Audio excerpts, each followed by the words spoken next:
Every year, during the first week of December, the Dutch celebrate their own unique version of Christmas, who many know as Santa Claus, the Dutch call Sinterklaas. Where Santa comes from the North Pole on a flying sled, his Dutch counterpart arrives from Spain in a steamboat. And instead of having a squad of elven helpers or reindeer, commonly associated with Santa, Sinterklaas receives his help from Zwarte Piet. Unsurprisingly, Zwarte Piet, or the English translation alternative, Black Pete, is a pretty controversial figure to those unfamiliar with Dutch traditions. Why are you blacked up? It just looks like racism. Does it? Yeah. I think it's a colonial hangover. We're scared of your tradition. Yeah. I'm speechless at this point. It's offensive to us, with our culture being the way it is. I can't really get past that they are painted black. I know I'm not visiting Holland because Yeah. of that. This has got to be major. But you ask the Dutch about Black Pete and you get very different answers. Niet alles op discriminatie gooien en zo, want er zijn ook goede, leuke dingen. Het is gewoon prachtig voor de kinderen. Dat hoort erbij. So, where did this controversial Christmas character come from? Well, the story of Black Pete begins in 1850, when he first appeared in the Dutch book St. Nicholas and His Servant, as a sort of Sinterklaas manservant sidekick. Somewhat like how Santa uses coal, Sinterklaas had Black Pete.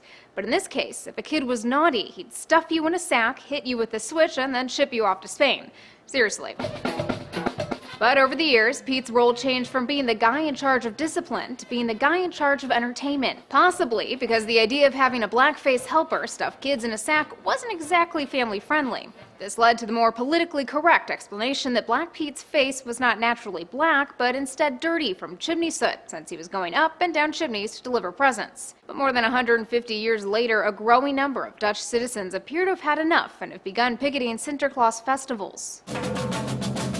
A United Nations panel challenged the Dutch government to reconsider the custom in 2013. But this year, a lower court decision that would have allowed festivals, including Black Pete, be put up for review for negative stereotypes was overturned by the Netherlands' highest court. Theories for why the Dutch don't want to give up on the tradition of Black Pete range from cognitive dissonance, where the brain filters out information it'd rather not know, to ignorance on how big of a role the Netherlands played in the 17th and 18th century slave trade. The most prominent supporters of Black Pete are members of the far-right anti-immigrant Dutch Party for Freedom, who this November proposed a law that would protect Black Pete's identity, while of course dressed up as Black Pete. But changes are slowly being made to the Sinterklaas helper nonetheless. A white Pete appeared in this year's annual Sinterklaas Journal, and some Petes are using ash on their faces to more accurately represent chimney soot. But for now, it seems those for and against the Dutch tradition of donning blackface to represent Zwarte Piet will continue butting heads for years to come. For Newsy, I'm Elizabeth Hagedorn, multiple sources, a broader view.